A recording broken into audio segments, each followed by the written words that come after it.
Hello and welcome to the Fire in the Valley show. Today we're having myself, Mighty Pete, and we're joined by the Beate Chelette. Good afternoon to you.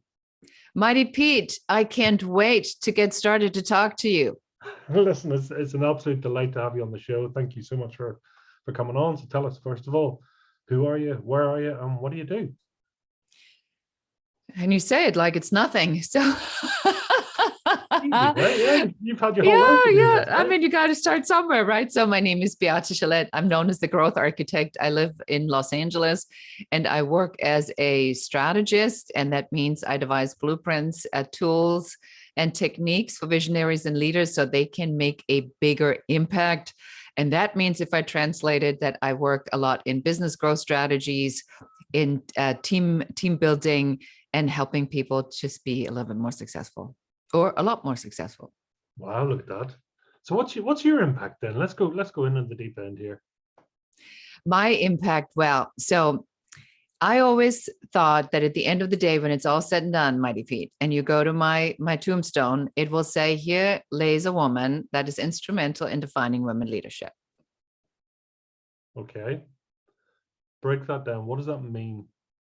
So that means that I feel that when I built and sold a business to Bill Gates after about a decade of just horrible adversity. I mean, adversity to the point where you go, it's not even normal that one person is going through all of this. And then I was asked to join the company, the Bill Gates company, as a senior director of global entertainment, which I did. And then I'm in the system and I'm going, wait, what? People work like this? This is horrible. The structure is terrible. It doesn't work for women. It doesn't work for anybody who's non-conforming. Frankly, right now, it doesn't work for men either. And so everybody's working in this corporate structure with its rules and regulations and performance evaluations and things. And I'm looking at this in shock and disbelief and said, this is not working at all. And so I quit. And I decided that it was time for me to go back out and really make a bigger impact on what I believe in, which is we need to humanize the workplace. And instead of, following this system that we've built that, from the minute you go into kindergarten to school to college, that this one person that can function in this structure then now can function in the corporate setting. But that's only a small percentage, and that really needs to change. And so that's what the impact is I want to do, is to really go and change that. So more women, more non-conforming people, and men who don't want to be in the structure either can succeed on their own terms. Oh wow! So tell me, what is it you saw that nobody else seems to see? I mean, maybe they do they see it, do you think, or are you just particularly sensitive to this part? I mean, I can sum it up in one sentence. I'm going to say a really bad word. Well, the system's shit.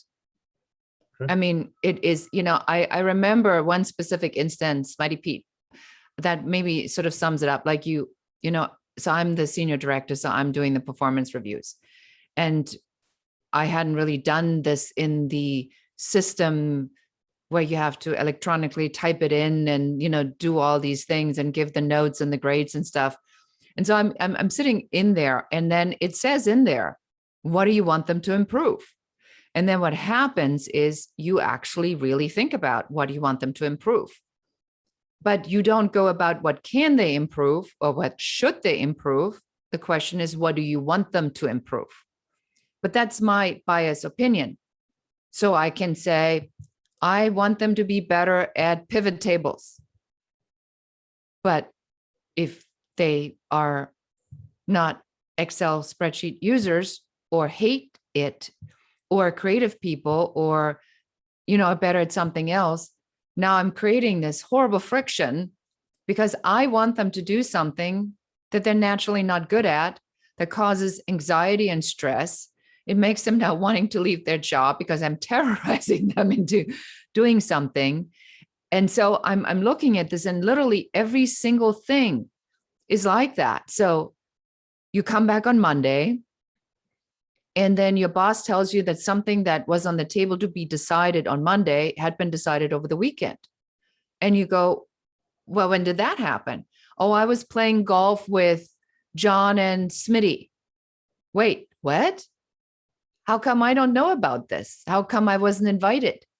And so something happened I didn't have any influence over.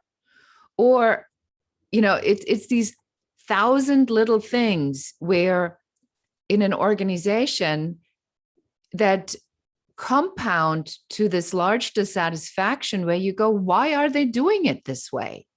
Why can't I not go? And to stay with the example of the performance evaluation, why can't I not set the parameters ahead of time as an organization and say, hey, here's our core values. Here's our vision and our mission. Here is the piece that I want to add, which is the fourth element, the leadership attribute. These are the leadership attributes we're leading by. And guess what? They're balanced. They're female and male. They're not just winning and competition and charging, but they're empathy and collaboration and community. So, hey, Mighty Pete, what do you want to work on over the next quarter in your performance? And then you tell me, for example, hey, I love strategy. I'm naturally good at strategy, but you know what? This empathy thing has come up a couple of times in my life now over the last months or so. I'm gonna really look into that. That's what I want to work on. Now we're having a completely different conversation, and I couldn't understand why we weren't having productive conversations. Why, when people went to talk to their managers, it felt like they went to the slaughterhouse, and it made no sense to me. How many companies for you do you think they've actually got their shit together? I mean, you mentioned 4 things there: core values, vision statements, mission, vision and mission, and even the leadership values. How many companies actually have that? I mean, a lot of people have kind of, a bit of a rough copy and paste job / McKinsey or someone else came in and we sort of thought, that'll do, that sounds great, that'll get the marketing department off our backs. Do you think people have it together? What's your take on that now? Well, Mighty Pete, this goes, I think, a lot into what you talk about in your show, in your podcast, where we really ask is like, is that even real? I mean, are you regurgitating the word diversity, for example, right? Which is what happened last year. So everybody's regurgitating DEI. Then they do a token Black woman, man, or a brown woman or man, and then put them in the chief diversity officer. And they go, problem solved, done, checkbox. But that's not really how this works. I think that the misconception is on what you do because of public pressure and what you do as an individual that really truly believes in the importance of what it is that you're actually doing. So, I've had a conversation with a colleague, a friend who is a Black gentleman, and he is the chief diversity officer. And at one point he said to me, it seems really interesting that the only C-level position there is for a Black man is the chief diversity officer. So that's bias in itself. And even he recognized that. He says, well, it is very typical in my profession to be around a number of other Black men. So that really is, to your point of the thoughtlessness, and that's kind of really what I want to change, is that I say, on whether you're an entrepreneur, whether you are somebody who is employed, whether you're somebody who's leading a team, whether you're the boss of the team, that you need to get really clear about what motivates you. I mean, if you are hiring based on the quota, then you can do that. But if you're hiring because you naturally look for the diverse viewpoints in your team, you cannot but hire diverse. It's just not possible otherwise. So I think that the mindset shift, that's really the impact that I want to make, that the mindset shift is, it's already all out there. It's not that complicated. If you were to really follow through on those true beliefs and core values you do have, the outcome wouldn't be possible in any other way other than in the best possible way, because it's how the universe works. It's a friendly universe. It's just us who make it a bad place. Yes, well, yeah, absolutely. It's why is it important to you? Because I love people, and and it was so hard to get to where I am at. And so when I get to share something, and then I see the lights come on, and then people go and they make something happen, and then they employ people, and then they are running a business, and they can put their kids in the schools they want to put them into, and they can find the relationships, and they can find the balance. I mean, there's nothing more gratifying in my world. I mean, I do so much pro bono work and mentoring, and I'm involved in different groups because I do believe in the giving principle. And the giving principle isn't a giving and asking. The giving principle is inherent with the receiving, because it's the same principle. What does giving do for you then? Well, number one, it makes me feel good about myself. Number two, it makes me feel like I'm making an important contribution in other people's lives. It deepens my experience because I can see the world from the viewpoints of other people, and it makes me a better leader, and it makes me a better business owner, and it makes me a better podcast guest. It gives me a much richer experience in life, and I love that. That makes sense. And tell me, where are you at in your own journey? I mean, are you now where you're supposed to be? Do you think? Have you caught up with yourself, so to speak? No, not at all. I think that there was a point. So after I sold my business, and we were sitting in this mastermind in Las Vegas, and and I had for the first time mentioned this idea of the women's code that I then subsequently created. And it was like the whole room, and there's like 3 women and 250 men. And I said this, and then it got really quiet. And I said, I want to make sure that leadership is now from here on out not just looked at as male, but that we actually can articulate what women leadership is as well. And then bring these, and really make this a thing, so that we don't always talk about what isn't women leadership, but what is women leadership, which we still don't know. And it was so quiet in the room, you could have heard a pin drop. And then afterward, a friend of mine, Bart, came to me, and he said, and I said, yeah, I don't know if I want to take this on, because this is a big thing. And once I get myself into it, I just sold my business, I got the money. Why do I need to go back into this? And it's going to be a lot of work. And I don't know if it's worth it. Should I? I mean, I know what it's like to work really hard. Do I really want to do this again? And then Bart just looked at me, and he says, have you ever thought about that God gave you the gift of your first success so you can do what you really came here to do?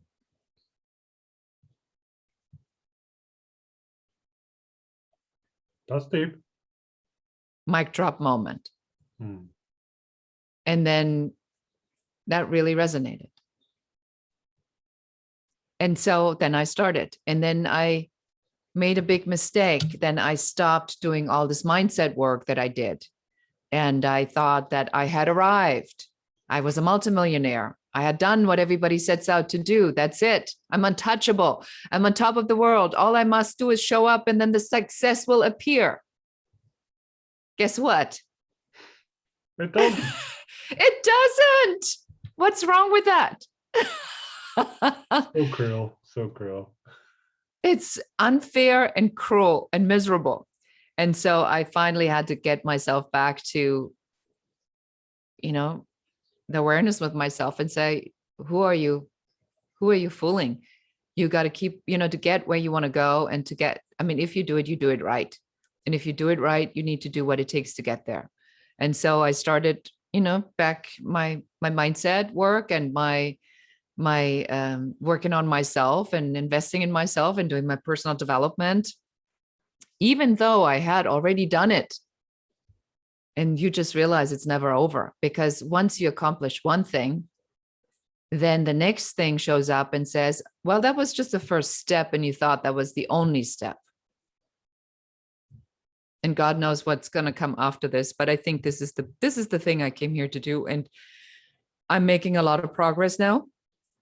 But am I there? No. I want to do the TED Talk, not the TEDx, but the TED Talk. And I want to do, I'm in the process of writing the book. So, working with strategists, you need to get an agent. That whole book publishing world has changed. And COVID really has clarified a lot for me on what is needed now. Because I think that before, when I went into the idea of the women's code, I didn't realize that there was another side to it, the men's code. And the men's code, while we perceive it as the old, outdated code, but there's still humans in this system that are also struggling, men. So I think what we are learning is that we can't build one system by the exclusion of someone else. So the system has to be built, this new system, this new business code has to be built up on the inclusion of everyone. And that's what I'm working on right now. So no, I'm not done yet. As you can see, when you open your newspaper, it's not accomplished.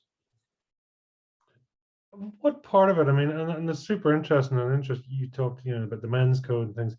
I mean, is there ever a point, and I know I'm only saying this recently because there's been a lot of, as you say, there's diversity. Suddenly it's like the hot topic and everyone jumps on that. And then there's the next thing and everyone jumps on that. And then the next thing. And but at what point do you unintentionally manifest a situation by actually highlighting it? Does that make sense? Because I mean, there does seem to be a bit of a tipping point, let's say, or Yes. is all awareness good awareness? Yeah, it's very interesting. I actually was just listening to a podcast today, a mindset podcast about that, where he said that if you focus on the flaws of one particular group, you start to project these flaws on all the other groups that you're around, because that's what you're training your brain to do. So I think you're absolutely correct about that. But I look at this from, because I come from a business perspective. And so for me, I like strategies and systems and processes. And I like to design that in such a way that it has more room for more people. So I know that the systems, the way they are limited, because I talk to people all day that tell me that they're not working. And that's only on the external side. And that's not even their own internal stuff, their old programming and what they're up against, the whatever 30, 40 years that you're bringing into of all your old programming of what your mom and your dad and your grandma told you, and all the well-meaning relatives and bad ex-boyfriends and partners and girlfriends that don't really want you to succeed. So yeah, no, there are a lot of layers in there. I can only trust my intuition. I can only trust spirit, God, the universe to guide me. And I can only say I'm showing up every single day. And what happens though, Mighty Pete, I think this is really the differentiation factor, is that I always say that you don't know the second step before you take the first step. So when people say I can't start because I don't know the path, well, duh, the path can't show up. I mean, you can't see the mountain top unless you get out of the forest and you are at a certain elevation where you get around that corner and you can actually see it. I mean, you just have to trust that it's there. So I think a lot of it is like that when we go into these journeys, we have to trust that this is what we are here to do and what we're meant to do. And then really pay attention to how it shows up, because God delivers all the time. What makes female leadership so, what's the right word? Strategic. I don't necessarily know if female leadership per se is strategic. I think that when we look at the origin of sort of where leadership really even comes from, right? Leadership comes originally from survival. So if we go back in the cave that you and I lived in, and when you left, You picked John because John was the fastest runner, and you picked Matt because he was the best skinner, and you picked Eric because Eric was the guy who had the strategy, and your skill set was to assemble the team and do whatever.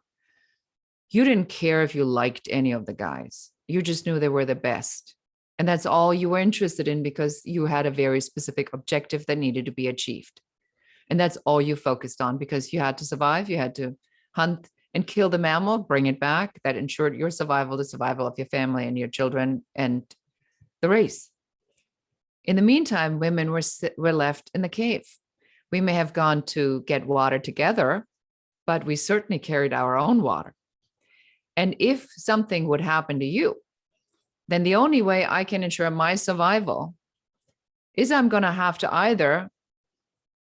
to take someone's partner away. I'm going to have to go after Eric or Matt or Scott. And if that partner is allowing me to do that, that's on her. Does that sound like something women are still doing to some extent today?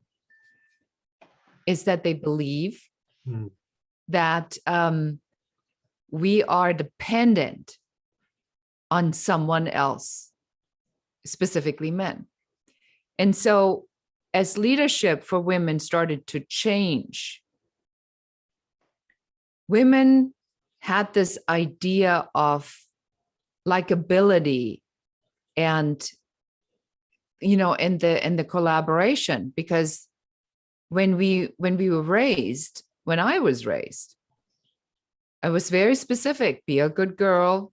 Don't speak out of turn. That's not what a good girl does. Good girls do exactly what they're told, when they're told, and they follow orders exactly by their mothers, by their teachers. They don't stand out. They let the work speak for themselves. They have to be humble. Do not brag ever. Don't put yourself in the center of attention. And so we taught all these things that don't work when you are becoming a leader. Because as a leader, you have to lead. You can't want to be the good girl. Like, do I look now today like I care if I'm the good girl or not? I mean, on whether you like me or not is completely irrelevant. I mean, it's great if you do. And I think I'm a very likable person and I work very hard on that, but that's not my criteria. And I think that when we talk about women leadership, we look at all the things that women try to do that don't work because we've never defined what it is. So women leadership in the Women's Code is based, I say it's called lead on cue. And that means we lead on collaboration, uniqueness, and empowerment. Those are the three pillars for women. For men, it's PSP, that's power, strategy, and persuasion.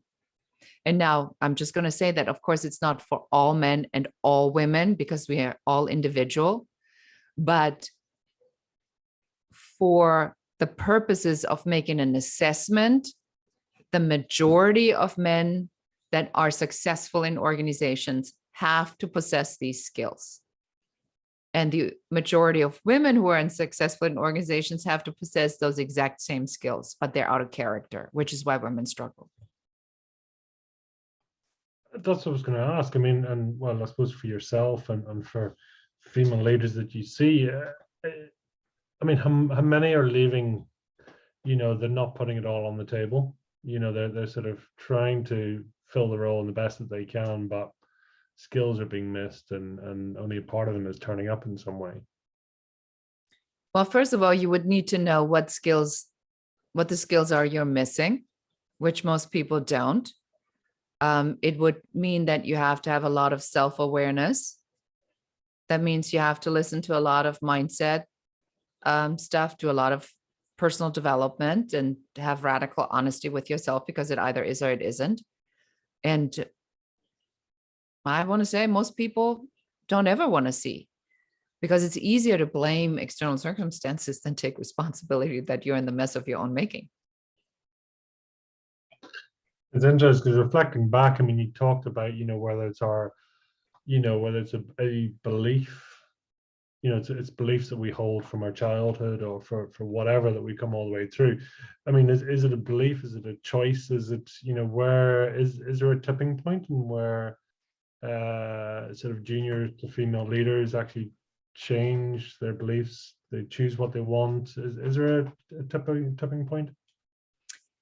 I want to say in my work, what I see is I was working with someone, a woman leader, and she sent me her resume. And she said to me, I'm going to look for a new job. And she is, a very, very, an excellent, super smart woman in technology.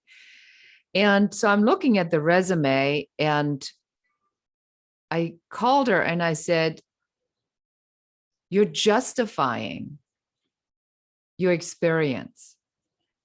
I said, you're still being the good girl. You're justifying, even though you're at the pinnacle of your career, you're leading a team of 100 people all over the world in technology as a woman. You still write a resume where it sounds like you need to tell them exactly what kind of programs and programming language you know. I said, at your level, I said, please don't do that. I said, the only thing at that level you're going to do is talk about the vision where you'll take a team. That's all you need to talk about. And she sent me a note and she said, if it wasn't for you, she says, I have learned so much in how I show up as a leader. Before, I always tried to be like the men.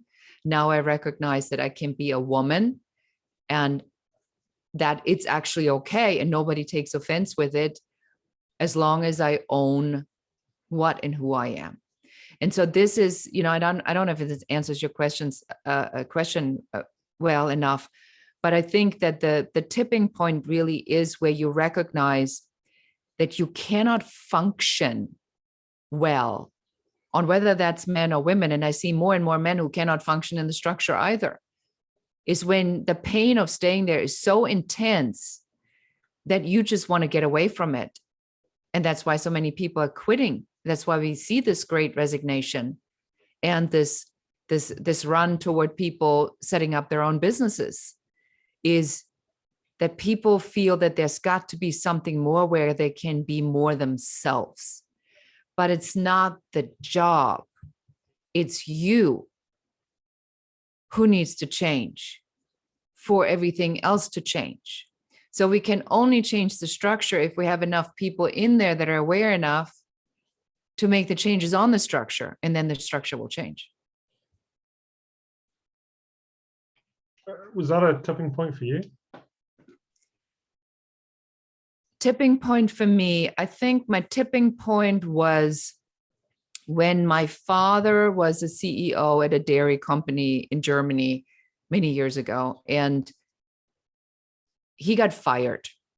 And I realized that he got fired by the board of directors because that there's a thing in the board of directors where there is in Germany is a trust question. So they take a vote on whether the CEO is still trusted.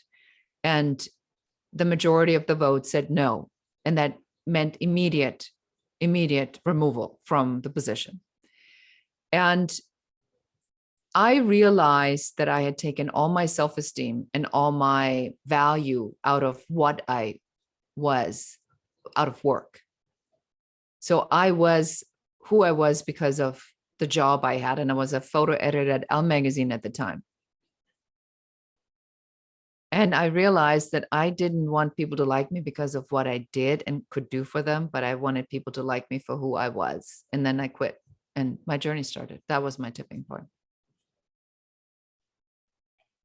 You found yourself, or went seeking for yourself? When you have a moment like that and you realize the road you're on, you always have a decision to make. You can either look the other way or you can take action. I always ask the question, Mighty Pete, when I am in a uncovery session with potential clients, I always say, how loud is the voice? Is it yelling yet? Is it just one? I have not asked that before, but usually people know. They know. They know. Hmm. I talk about me, myself, and I. Are you saying you have three voices going at the same time? Well, I've got me that's talking. I used to have, and then thankfully through a number of things, it's moved. They've moved on. Yes, We've merged. exactly. We've merged. They've moved on. But yeah, no, I used to call, like, myself was my rock thrower, so it was my critic, and I was sort of the angel on the other side, sort of trying to keep the peace, and me would be here trying to have this conversation, and it's noisy. So it would have been this three-way conversation. There's only one voice coming out, but there was three conversations going on. So yeah. Yeah, that's the yelling match in the head. That's when the subconscious, whose job it is to keep you where you are at, and the new knowledge, which wants to push you to where you want to go, and then your awareness of where you are at right now get in a three-way conversation. Yes, you're absolutely correct. And that oftentimes is a yelling match. It's like, you can do this. No, you can't. You can, you cannot. Or you make the commitment to change and then you're in it and you go like, this doesn't work. And you go like, well, you haven't even completed the process. I used to ask people saying, do you do you hear voices? And people were like, what? Like, do you criticize yourself? Yes. Okay. Yes. So that's my definition of you hearing voices. So yeah, I get that. Right? It's like, yeah, people are chatting away to themselves. Where do you lean? I mean, in terms of sort of feminine energy and subconscious, do you follow that path at all? Do you? I don't really give this a lot of thought. I mean, I'm in a relationship with an alpha man, and I think in anybody's book, a pretty strong alpha woman. But you make a decision, I think, in life. Do I have to be an alpha all the time? And I think that's really what we're learning, and not just for women, I think, but as people, where we need to learn on when do we turn that on and when do we turn that off. Because if you're always an alpha in every moment in your life, that's pretty exhausting. And sometimes you need to be vulnerable, and sometimes you need to be in the feeling and the feminine energy, and sometimes you need to be in the heart charging energy, and it needs to be a balance. So I don't really think about this a lot. So maybe that means that I switch between one and the other. But I will tell you that if I go heart charging into my relationship after a tough week, that that we will have a conversation about this, and Gary will say, all right, well, let's tune into each other now. It's like, okay, all right, time to shift. He always calls it, let's shift back into the relationship, because you are out there doing your thing, and then and you come back and it's a fight and battle. And What do you want for dinner? It's like, I'll take you, I'll have you. Yeah. Different energy, let's swap it up a yeah, bit. Yeah. exactly. It's really being aware of the energy and being able to take yourself in and out of it. I think that's really a great goal. When you have a partner who is aware, that makes it a lot easier. A lot easier. How self-aware are you, or does that sort of reflection from another help? I think I'm very self-aware. That's my personality type, and I'm pretty unfazed by failure. So I might be okay with bullshitting myself for a certain period of time, but that really doesn't last long, because at the end of the day, the fact is it working or not? And these examples is so interesting. I did a strategy meeting for a nonprofit, and they hired me because they know their process isn't working. And then we're in the strategy meeting, and they want to spend the entire time on explaining to me why their system is working. And at one point, I had to say, I am very confused. Your system is not working. This is why we're here. That's why you hired me. So why are we spending the time on explaining on why the system works after you hired me, because it's not working? So where are we? Like, the facts are what the facts are. It either is or it isn't.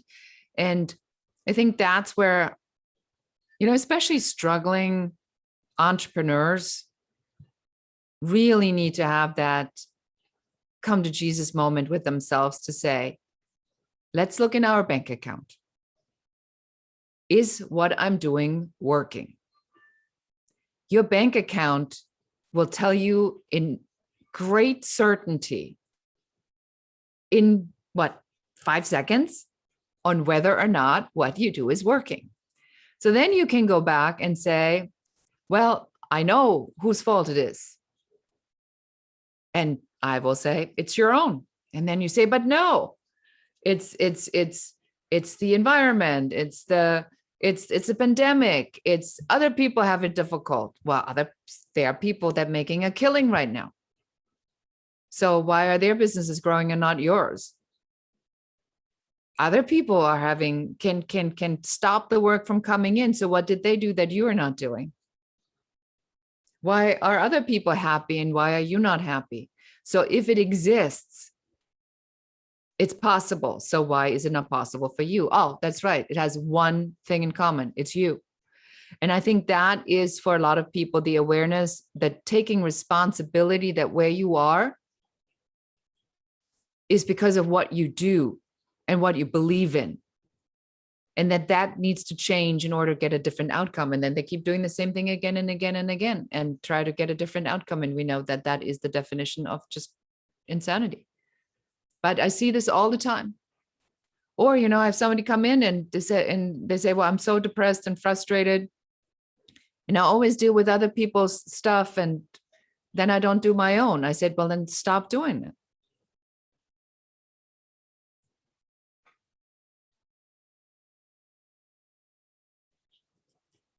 I mean, how difficult is that? Well, so your problem isn't that you're doing it. Your problem is that you're doing it so you're avoiding to do something else. Well, now that we have to look into. And now we do the discovery and then we go into it. And then guess what? You're going to find out things that you not want to hear, which means that you've done a phenomenal job avoiding to deal with the things you need to be dealing with because you don't want to. And now I'm telling you that the only way for you to change is to deal with the things you don't want to deal with. Well, that's like a real shocker. And then guess what? In order for you to change, you're going to actually have to change. But that's what I think the self-awareness that we talked about, Mighty Pete, is so difficult for so many people because they don't want to. They want to do what they do and get the different outcome. They don't want to change.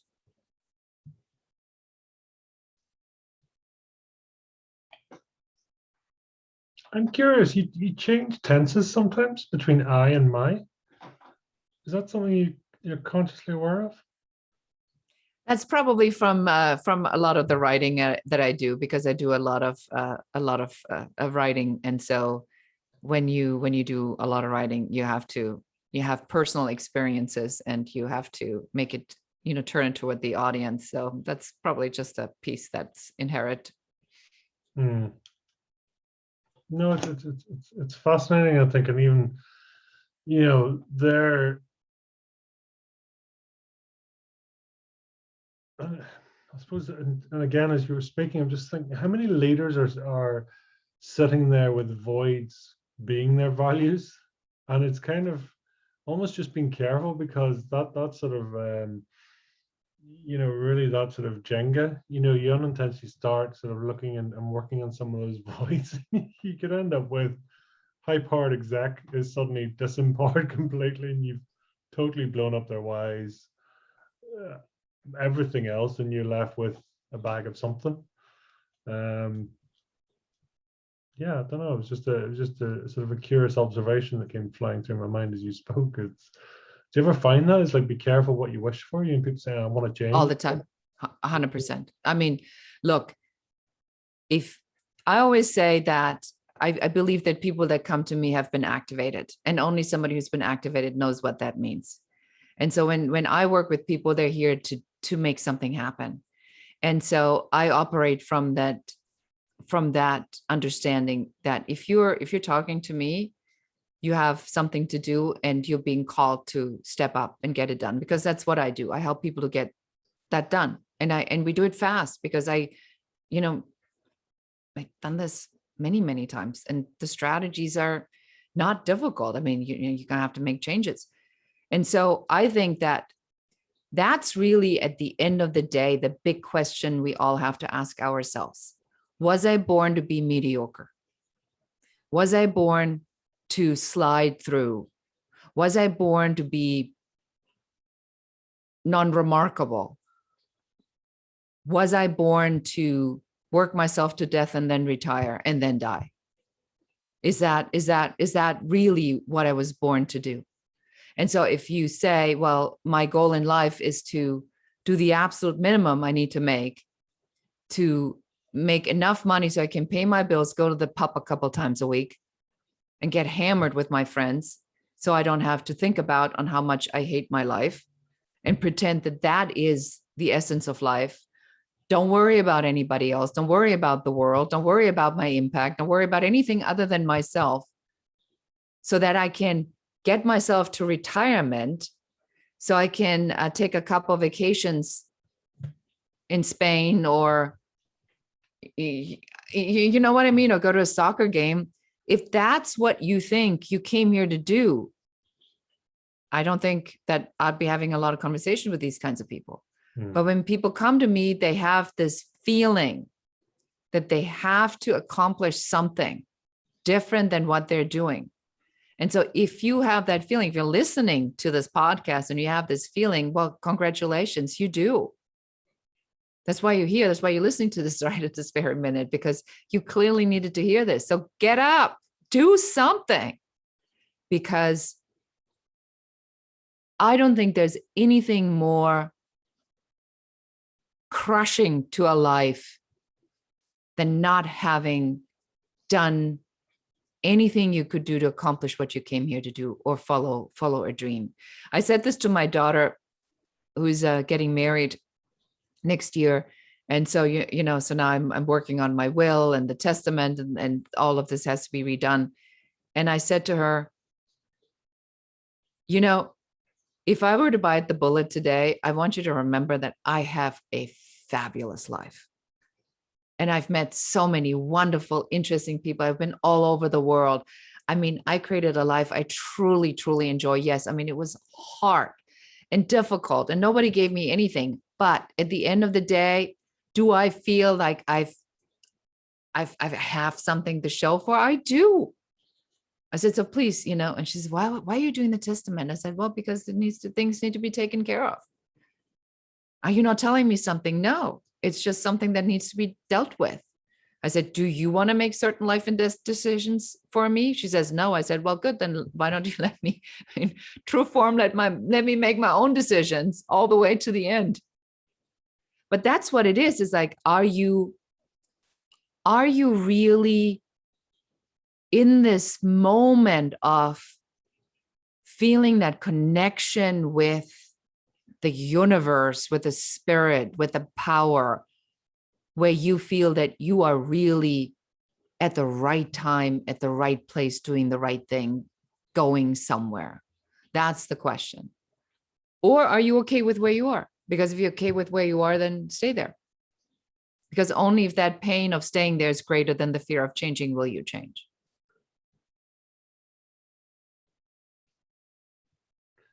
How does that connection feel for you? It's everything.